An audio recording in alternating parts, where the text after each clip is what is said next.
Yeah, shout out to Crit, ones and twos, pressing the ones and twos and buttons also there, voices in her head. And also, yeah, give some love to each and every person that's in the chat right now. We're about to head in our first DO1 IVC 2022. Let's start things right. We're going to see a breaking wheel already make his way. MX seems to be in the area. Let's see if he's going to find him. Yeah, MX is going to be spotted out. Yeah, he was trying to hide there, but again, this place is just so good for the Acrobat to kite there, and just trying to get the first spike onto the Acrobat can prove to be a challenge, which is why Crocodile, oh my god, getting that first, oh my god. That's actually a really good start for Crocoduck, and now MX, you know, known for being one of the most tough to chase. Let's see how he's going to salvage this situation.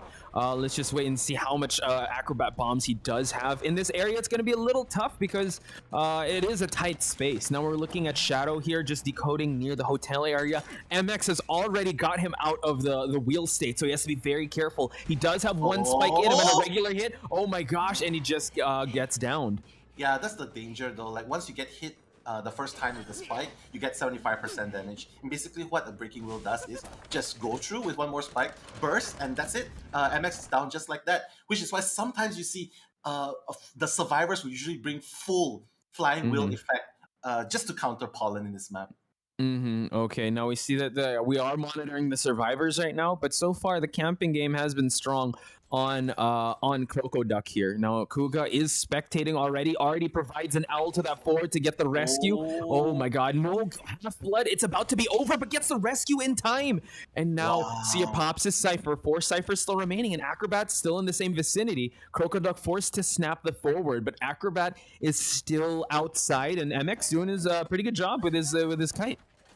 Yeah, 3 Cyphers remaining, and you can see, I think the key to be able to extend this kite will have to be depending on Yash. You can see that Yash is in the vicinity, just trying to make sure, just trying to buy time. Like he's doing a Cypher right now, but he's just, in case MX gets down again, he's just going to have to be ready to provide the support that he needs. But right now, MX seems to be doing very good on his rebound kite.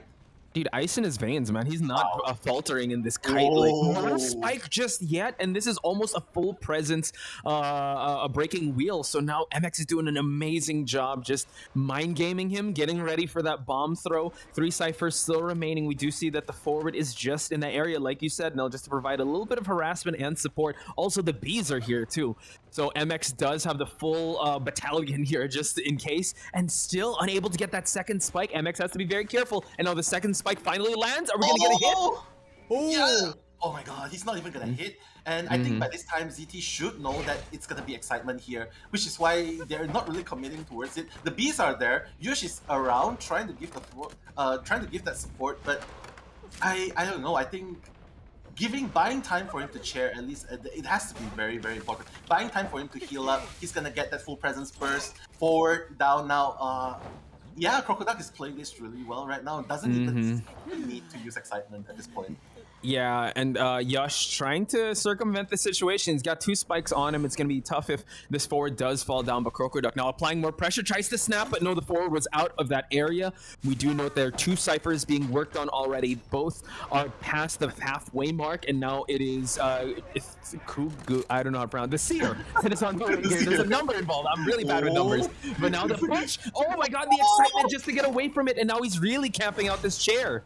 Oh my goodness, that's why they have 2 people coming in. I think they have already foreseen this, but look at how far the piece has pushed Crocoduck away, but it doesn't matter because once he gets into breaking wheel form, Crocoduck can just easily close the gap now, and MX is already on his last chair. Oh my god! Wow! Yeah, forcing him to go away, and now the Seer actually on that potentially last Cypher, because yeah, we do see that the Entomologist popped the second Cypher. Forward is down. Oh my god, Seer, I was gonna say, has to be careful, already ate that hit, and now Crocoduck trying to pick up the pieces here, but this is the pressure that ZT brings to the table that we were talking about, ladies and gentlemen. Yeah, you can see that he lost MX, which is a very big deal. MX is on his last chair. Crocoduck has no choice but to change targets towards the Seer. Seer is down, but it doesn't matter because forward, expanding the self-heal, he still has more than half a ball. He's going to try to do the kiting right now. MX is already on another Cypher right there. I just have to say, this is getting so intense right here.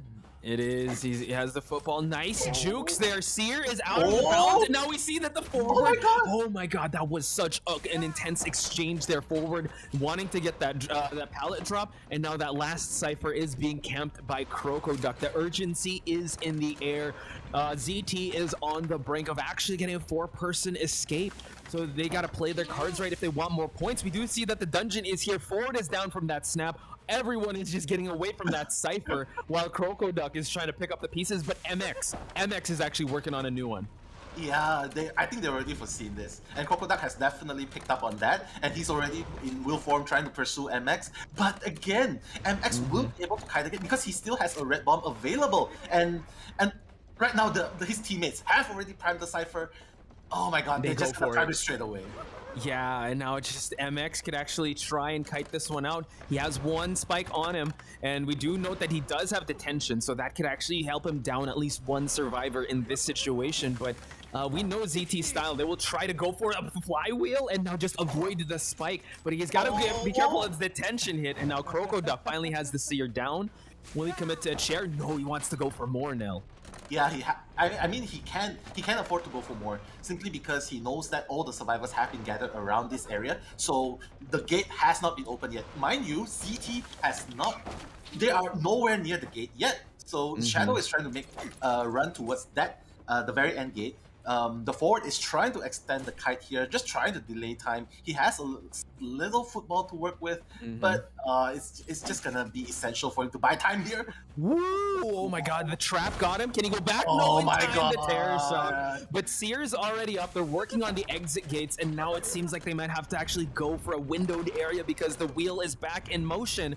And Shadow and the Seer moving away from that exit gate. Now he spots out Shadow. This is gonna be so important. One exit gate is only at 36%, while Shadow now has to take this kite. Forward is healing up. Oh my god, the snap can't happen. Detention is no longer a factor here because Shadow is going to eat this hit.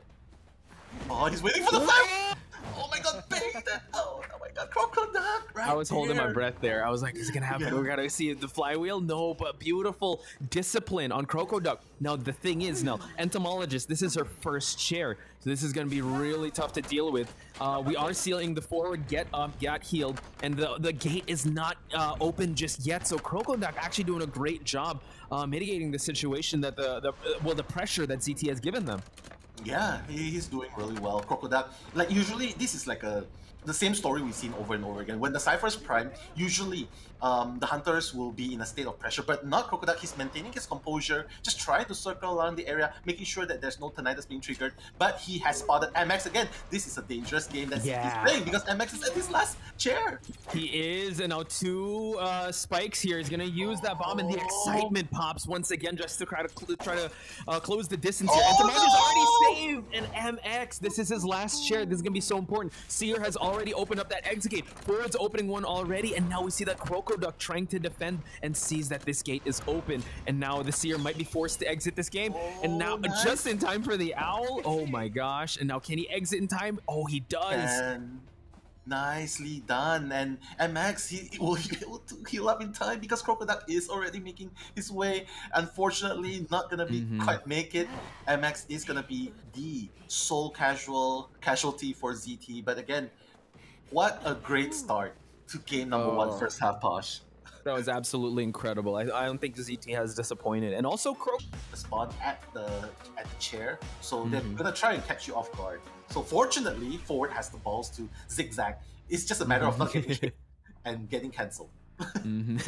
So let's hope that the forward doesn't get hit while he's in that state. Now Kuga already at the center, moving on over away from the umbrella exit, and we do see that 2 survivors are actually here. It's it is Miso, and it was kind of tiny for me to see, but we do see that the priestess is actually in the area here, and she will be the first one to get leeched.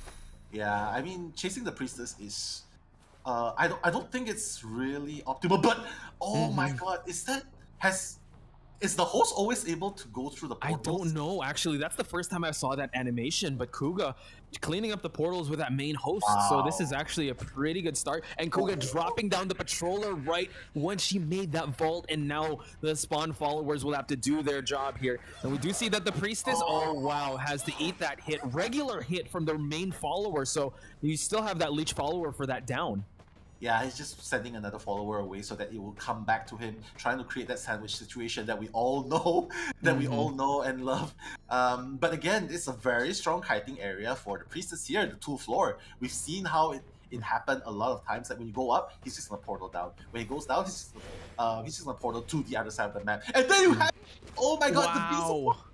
Yeah, so trying to support, and we do see that the distance is already being gained. Wow, just look at that. But we do see that Miso did kind of go inside this area here where a patroller will be dropped again, and she's away from any pallets. Can she drop that in time? No. Oh, wow, able to get it before the pallet drop. So this is actually a very crucial situation for our hunter here because he needs to down this priestess and down it now because the ciphers have been moving nicely so far.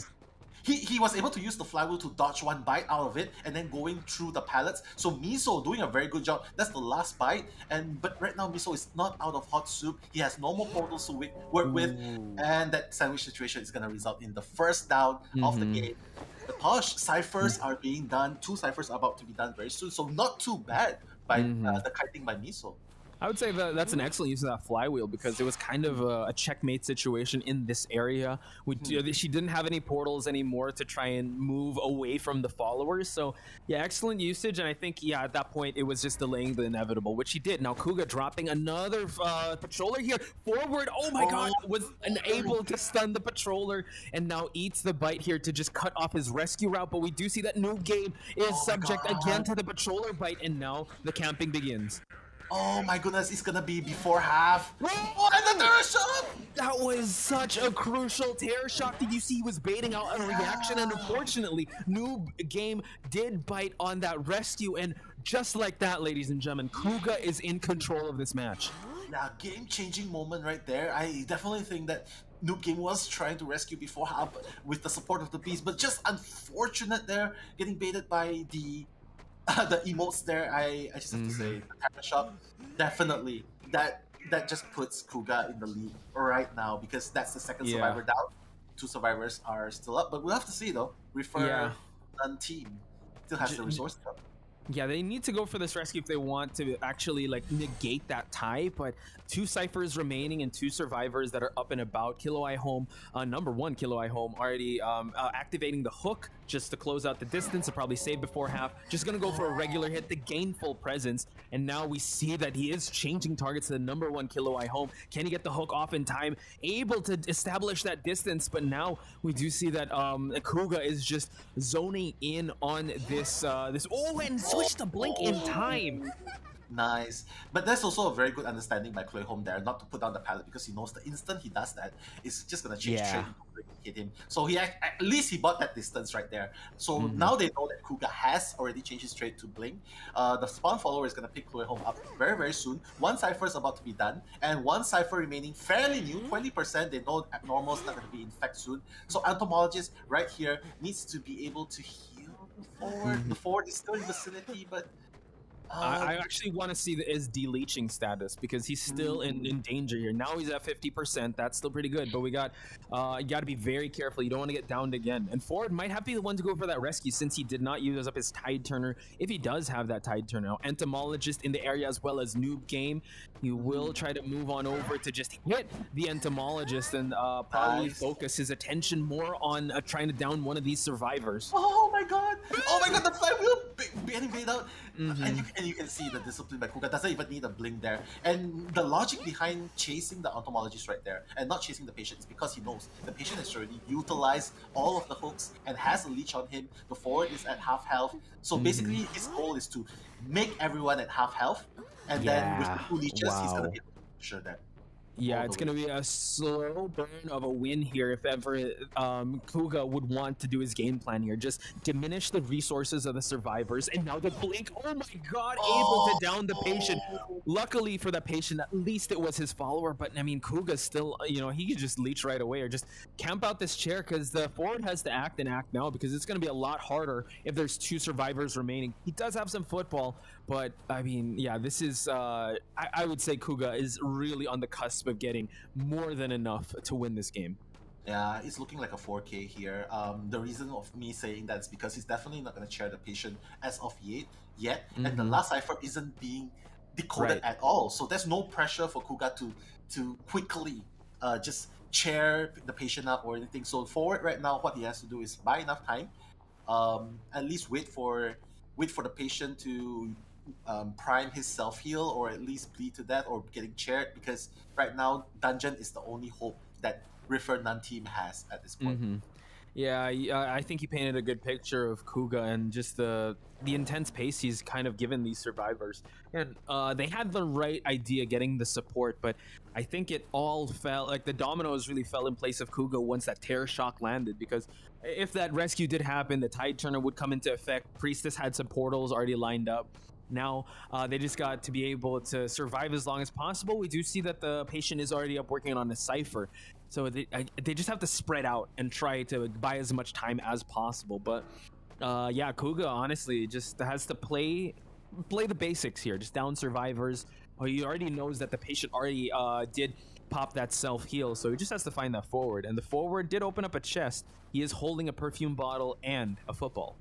Yeah, the good thing right now is that none of them are getting leashed as of now, but it's sort of like a dragging the inevitable, because once you touch the cipher, they're just gonna know. Once you approach the cipher, Kuga's gonna be there as a host, and the crow's there. You have no choice. You touch the cipher, you get away, but you get leached. So it's looking really hard for Rifanan, but they are not giving up. So guys, support guys. Yeah, Rifernon, I mean, the team, we've seen them in other tournaments. They have this never say die attitude. They will play this till the very end. And I think this is a statement that they're saying, yo, Kuga, you got to earn that 4K if you really want to get all of us down, because they're not giving up. They're going to be trying to buy as much time as possible. We do see that the forward did get leeched, but he also has an anti-curse, so he could actually leech it away just to kind of frustrate Kuga. Even though Kuga did fulfill the winning situation of round number 1, blink attempt, but no, able to go through that pallet. But now it seems like mind games, but no, baiting him to go through the pallet, and now the patient is down. The back and forth right there, like missing the blink on the first time, but not like just kind of like in a panic mode right there, just vaulting back, and Kuga capitalized. So right now patient has already exhausted the self heal. It's just a matter of time before the fort is being discovered at the second floor. Kuga, the mother host, has already spotted the fort. Fort has to know this because that's going to be an icon right on top there. But the blink straight away, just to make sure the follower follows right there. Exactly. So now, yeah, Noob Game has to be very careful here. Trying to just use the football to its full extent, and did establish a little bit of that distance. But I mean, Patient is close, not even close to expiring, and he already popped up his self heal. So now Noob Game just, has to kite out close to this dungeon area, which he does have a little bit of football, but now he's just waiting for him to overextend himself, and Kuga could easily get his 4K. Yeah, I just have to say, amazing job right there by Kuga, just providing the constant pressure. And GG. Yeah, that's crazy. You know what's the sad thing for Hunter means? Against, you know, you getting like, if I'm playing this, I'm getting beat up by my mom, and then when I'm playing it, I'm getting beat up by anti-core. So let's head into the match, ladies and gentlemen. Kuga about to actually turn this corner and probably see the tracks of a Noob Game. So this is going to be actually a pretty big start. It is the Mercenary and the Gravekeeper that are in the area here. So great start for, I would say, the survivors here. So let's see if Kuga is going to commit to these rescuers. It seems like, it is going to be Noob Game that will take this first kite. Yeah, Noob Game, but then again, Mercenary does have the elbow pad ready to use it. Oh my god! Ooh. He's gonna get that chip damage there. Yeah, he was just pinched in the corner there. But the saving grace is at least he still has 3 pads now too. He created the distance. So Kuga, he's just gonna change target. He made him waste, but unfortunately it's gonna be Clay Home that's gonna be spotted out. So Kuga's not finding the perfect target at the start. So they're doing I would say that they're doing a great job making these rescuers being known, because we do see that the Priestess is, decoding in peace in the graveyard area, and Kiloi Home not taking any chances. He's going to go in that burrow state. Let's see if Kuga can get him out of that. And we do see that the blink is already online, already down, hitting the Gravekeeper. Probably going to add one more. And now that the Priestess is actually making her presence known in the mix to extend the kite. Wow, interesting choice right here, Kuga. He's gonna go back to the scenery here again. Both survivors are at 25% damage. I think Noob Game, if he can avoid, yeah, he should avoid. He actually used the pad to create distance, but here Gravekeeper still has a shovel, and they should know that Bonbon does not bring, does not have, what's that called? Oh my god! Wait, yeah, he got him out of the state, and now we see that the Oh! control bomb blink is already online. Let's see if he's gonna use it, and he does. Kuga measuring his mark. Nell, sorry, I know I cut you off there, but were you gonna finish your thought? No, it's okay because he's actually. Yeah, I was just actually looking like he does. They know that he does not have teleport, and that makes a lot of because. True. Well, the Gravekeeper does not have any more items, so I have to say they can easily go for a sacrifice and at least get 2-man or 3-man out. At least that's how I see it, because it's so scary rescuing against a Bonbon here, even if it's a mercenary on the job. So I think what's happening now is they're just giving the Tinnitus here. Yeah, it is this. Psychologist can probably, oh well, he did sort of use the heal up on the mercenary, but yeah, the Tinnitus is going to be so important here. Just Kuga wants to be able to just secure this one with this one survivor. Again, I think he might be the one to play like defense and go for that tie, but the overextension here could actually provide the well, the psychologist to probably go down and go for that rescue. But at this point, I think they don't want to risk it, and Kuga probably can sense that maybe someone's at that second story. He's looking constantly and no one is here, and it's really important for you not to give that Bonbon that full presence. The control bomb is hard enough to deal with. If you give him more bombs, then it's gonna be really tough, and Kuga has been very, very on point. So I think, yeah, they will sell this Gravekeeper, and now he's gonna transition towards the middle part of this map. Yeah, perfect positioning though, because the Tinnitus has always been triggered, and that way he doesn't know that the psychologist is actually still waiting out at the second floor. So he would think that the mercenary was the one giving the Tinnitus, and there you have it. Psychologist will be able to finish the cipher at the second floor. And yeah, to be honest, they don't even need to rush that cipher, because once the Bonbon proceeds to change target, they'll be able to go back and prime it anytime they want. So right now it's a game of cat and mouse. 3 ciphers remaining, but it's false hope because 2 ciphers are dangerously close to being done, with one at 32%. That's true, and I think Kuga has taken a whiff of those ciphers. Now, urgency is definitely in the air now of Kuga. This is actually a different type of game that he is facing now. We do see that it's the start, basically from the start, to chase noob game. He has one elbow pad just to transition. Watch out for the tram, as we always say. While Kuga still, I mean, you can really feel the mobility disadvantage of this Bonbon. Noob Gaming just staying away, out of dodge, out of trouble, and now expends the elbow pad just to transition away. And you gotta love the route he's taking. He's not running into anyone, and just as I say that, he sees scratch marks on the floor. I don't know if he's actually going to commit to looking for where that priestess is at, and now we do see that the psychologist is in this area. Yeah, all of them are at full health. The downside is that the mercenary doesn't have any more pad. Kuga obviously knows that the cipher in the middle is at 90%. He's gonna pursue, take out the portal. He doesn't want to stray too far away from the cipher in the middle. But again, it's just like giving them opportunity. It's just like giving the survivors opportunity to go and do another cipher, because that's what they're doing right now. 41%, 42% being done by the priestess. The priestess. Yeah. Priestess. Oh my god, and now just making it rain here, bombs. And yeah, they're playing the numbers game really well. They're dividing the ciphers up and conquering. Kuga now already able, one more hit on this psychologist and she will be down. Last cipher isn't primed just yet, but the mercenary can go for this rescue. They didn't use their tide turners just yet, so they can push for the end game here while the priestess primes that last cipher. Oh, he's forcing it into the basement right here.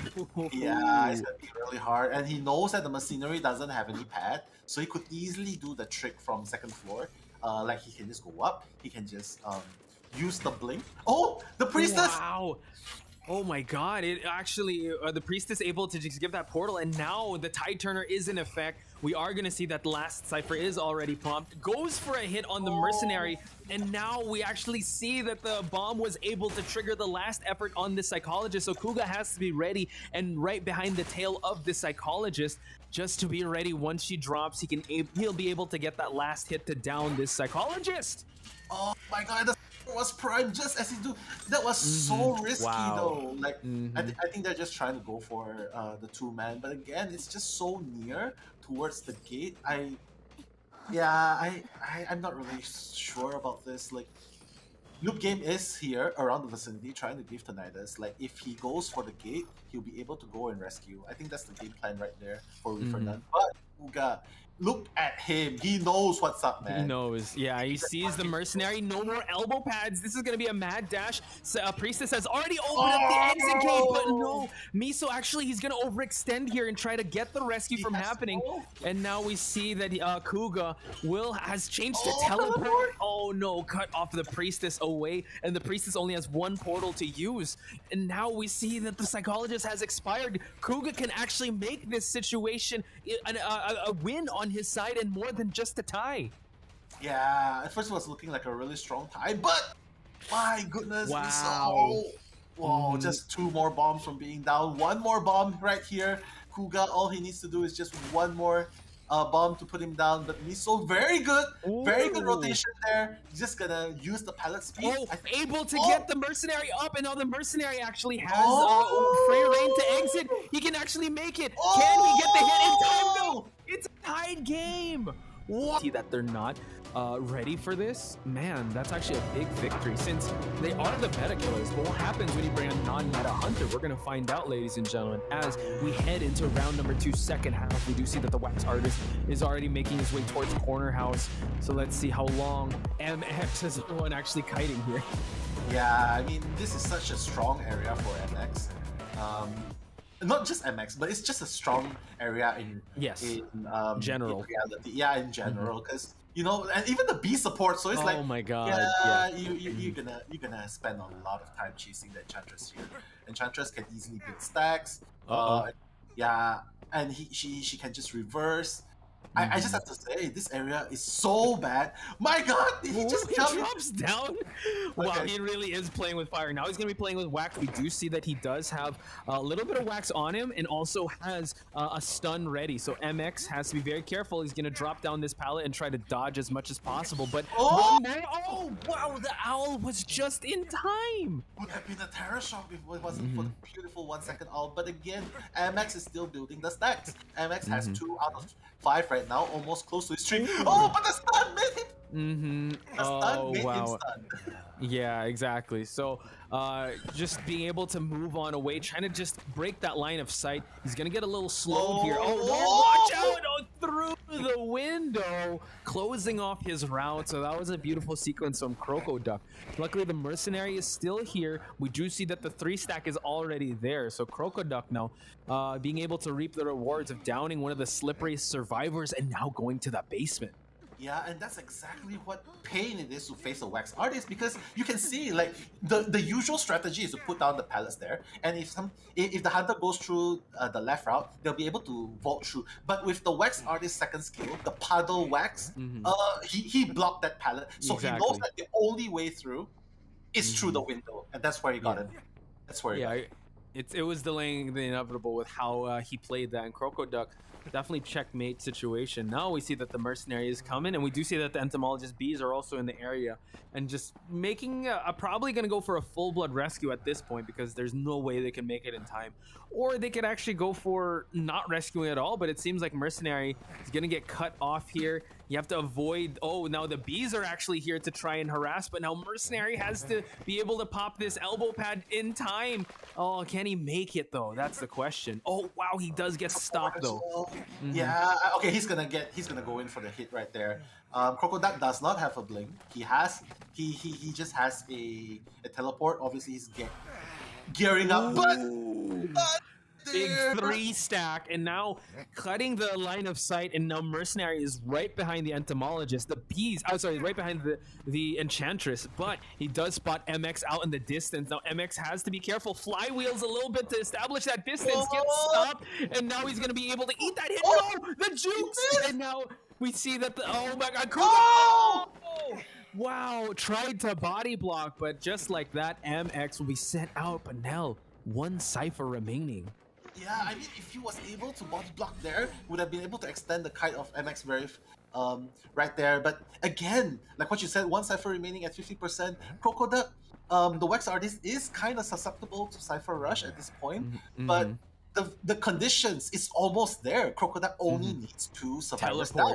Teleport, and now we do see, he could go here to the entomologist, but he just being able to just use the bees and just try to avoid the wax, allowing for the kite to actually be a lot longer. And we do see that Shadow has to be careful. The route was blocked, drops the pallet in time just to be able to force that break to happen, but can't go through this wall. Flywheels away, but now unable to get another stun. Mercenary and the Seer are working on this last cipher, and now changing up the hot wax. Has to be careful here. Hot wax coming. Oh my god!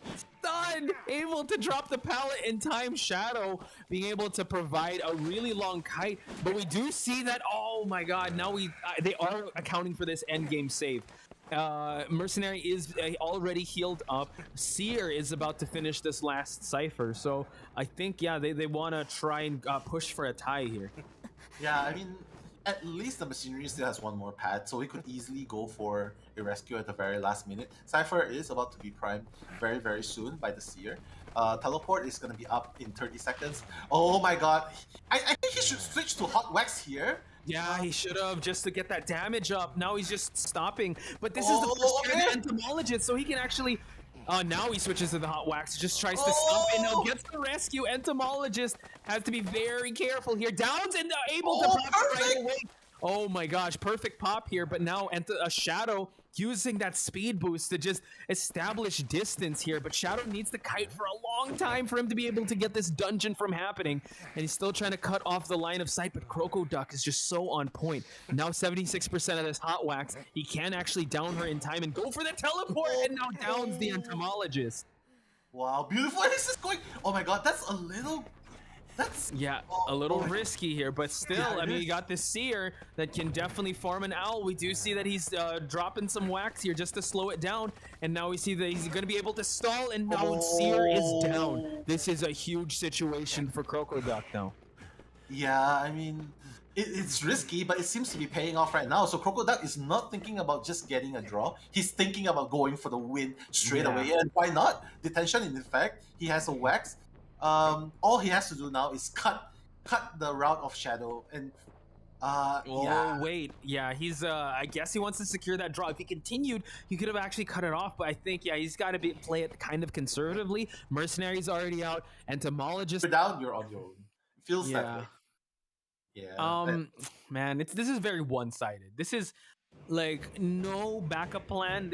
Our plan needs to be flawless for this to happen, and honestly, with a Dream Witch, you need to have backup plans. You can't rely on we're all just gonna survive. I know it seems like MX being the first dance partner as always, coming into the mix, and actually 3 survivors are here. Yash and 3 GUA is also here, so he's got his pick on who he wants to leech first.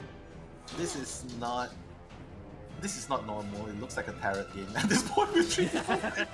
Defend the king.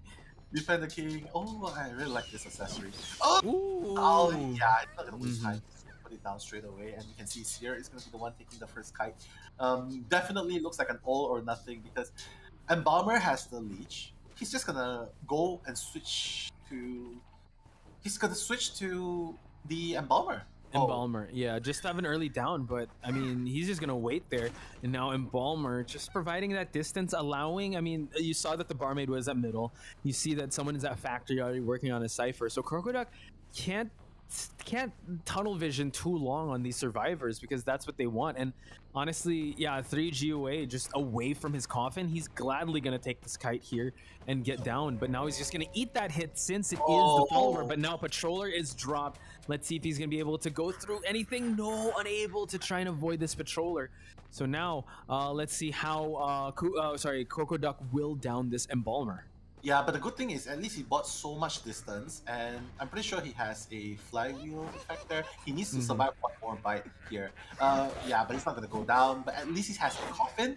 And 3 ciphers remaining. 1 cipher, 1 almost done, and 2 new ciphers. So I just have to say, this is really, really, really like all or nothing. Like, you know what, you're on your own. If you're down, no one's going to rescue you, and that's exactly what's happening right now. We do see that Yash is in the factory area, able to pop that cipher in time before that main follower will be getting him. And now we do see that the Seer is the one that is leech, and oh my god. Perfect. Able to, beautiful sequence there. And now we see that, Seer would gladly take this hit.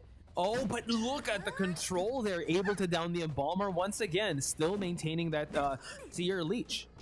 Yeah, I mean, he knows that Crocodile is gonna use the Leech follower to break the pallet, and he used that time to vault Exactly. the pallet. Yeah, that was awesome. But again, look at how fast the Cypher is going. 2 Cyphers are about to be done very, very soon. And Embalmer still has 1 more chair available. So I can say it's definitely very easy for him to go. Oh, yes, body block. Very early rescue, I have to say. But Crocodile, just trying to maintain pressure on the Cypher as well. He's trying to do 3 things at this point. Trying to avoid... But this is the Seer though, allowing the Embalmer to actually move on away. Luckily for Crocoduck that wasn't the main follower. We do see a switch to Abnormal just to be able to provide more time for him to chair or at least find this Embalmer. But they could easily open up another Cypher since everyone is kind of situated at the top area with the water tank chair. So now we see that the Seer is on his turn on that rocket chair. It's very, very difficult. Not for the survivors, to be honest. It's actually very difficult for Crocodile because Embalmer, again, same thing happened. Embalmer, he lost sight of Embalmer. Embalmer's gone. He got leashed, but it's okay because he's so far away here. And like what you said, they can easily start a new Cypher again. And Armin is the one decoding here. Managing that rescue. Wow. And another owl being stuck. Yeah, and now he's just going to wait this owl out, but he's going to probably hug some pallets here just to make sure he'll be able to establish that distance. Now has to be careful, and we see that the Cypher is already being popped. Oh my god, so close there. And now able to drop the pallet in time. Cypher is already at 50%, and we do see that he is switching. So Crocoduck actually being like so much pressure is definitely on him. Seer can actually prime him to remove that leech on him. Acrobat also has an anti-curse. It's the barmaid that is the main decoder, and it seems like Crocoduck will be shifting his attention towards this barmaid. Yeah, he's gonna Abnormal once again. But again, the Abnormal can only do so much because like what you see, like they're not afraid of a Dream Witch that does not have Blink. Like you put down the pallet, what are you gonna do? You have to break the pallet. I'm gonna run away there. So this Dream Witch with Abnormal it's actually like a Dream Witch without a Blink is not, it's like a tiger without fangs. Like you can hit and chase, but ultimately we know you don't have a Blink. We can easily just pallet spam here. Like right there. Yeah, see that? And they could just easily open up a Cypher, and this is actually buying them time to just de-leech, just wait out the Abnormals. And as you said, the Abnormal effect, it doesn't go well with time. Like every time you keep using it, it lessens and lessens. But ultimately, these Cyphers, these 2 Cyphers that Crocoduck is actually split against, it being split push. So now the survivors are actually in a really strong position here. Seer is already healed up. There are no more leeches left for them to use. And you know what? I mean, the barmaid just healed herself up. So now it seems like they're kiting for the first time ever. Yeah, like everyone's at full health, everyone's just running. He's like, okay, he knows that, okay, the moment the host is here, I'm just gonna go. He actually took the leech hit very, very confidently. As long as he doesn't get terror shock, he'll be able to remove the leech, heal himself up, and continue decoding the Cypher, providing the pressure. And you can see, like Crocodile right here, like what are you gonna do? Are you gonna hit the barmaid? Are you gonna cam the Mogate? Or are you gonna cam the 1 window 1 pallet area? Because right now, you can't do anything with the Cypher's Prime. Yeah, and now the barmaid gladly took that hit, already taking that shot already. We see that all of them also have anti-curses now. I mean, the resources, they are stacked and packed on the survivor side. Cypher is already primed, and also the barmaid could actually go back to that Cypher and also prime it. She is going to get healed up, and now they pop the last Cypher. So this is so tough for Crocoduck because he only has 1 main follower. None of them are leeched. Still on the Abnormal, which is rendered useless once the exit gate is already being primed and open. So Yush will have to be very careful here. Yeah, Yush will have to be very careful. Oh! I think he said, yeah, I mean, he went to spectate. Yeah, he doesn't care. He just wants to spectate. Oh my god. Oh my god. Now we see the confidence of ZT actually shine. Yush has already spawned at the factory area. Barmaid has opened up the gate. We do see that he is going to try to hide behind some pallets here. Dungeon is actually there already out in the open now, and it seems like ZT is going to take a 5-point game out of Rivernan. 4-person escape. Without a rescuer!